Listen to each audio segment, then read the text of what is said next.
This is a relatively small production winery overall in the scheme of things. We think about 1,500 cases a year, and this label, Tolo Cellars, started as a side project for me about, 13 years ago now, and sort of snowballed into this whole thing. I started working with another winery, made wines on the side, and eventually it made sense to get the tasting room up and running.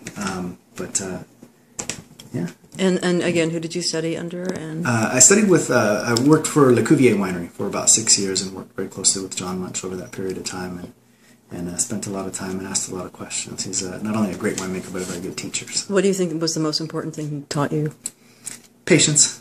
I think that's what it is. You know, the patience to allow the wines to take their course. You know, not try and create something that wasn't there to begin with, but recognize that the wines, you know, have their own character and their own personality, and not try and beat them into submission, into something to satisfy the California palate. Right.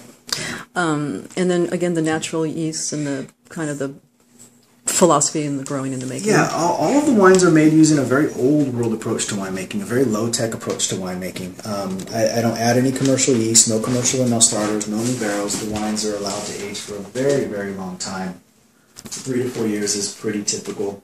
And through that process, I think you get a very broad spectrum of flavors, rather than having just a single strain of inoculated yeast, a single strain of introduced yeast. You have a dozen or more very distinctly different strains of yeast, and all of those contribute to the fermentations. And then beyond that, with the use of native yeast, we're not adding the sulfites, at the crusher, at the press, and you have all sorts of things going on. There's yeast and bacteria and microbes, all of which create textures and aromas and flavors to the wine.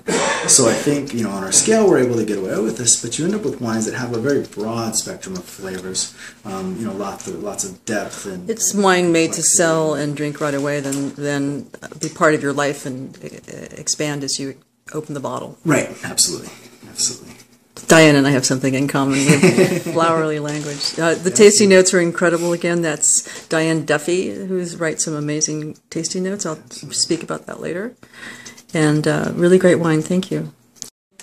And how old is this house? 1886 was the original structure. 1886. And no fancy upgrades, so upstairs is sort of a one-bedroom and family room and everything place. But this is a really beautiful old structure. I mean, the smell is fabulous.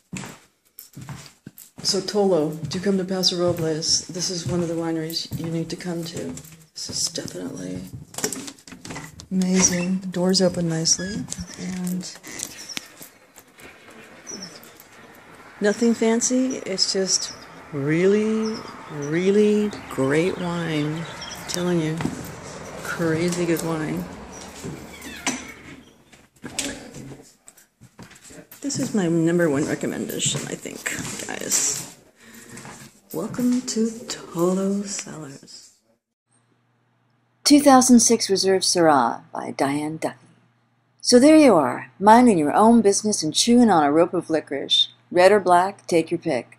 When you spot that chrome-slicked Harley Sportster on the side of the road, its rider sweaty and glistening in the west side Paso Robles heat.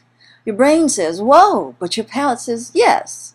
This Syrah has all the richness of ripened plums, layered with allspice, raspberry, cinnamon, vanilla, and potpourri, brightened with a briery dash of olaberry.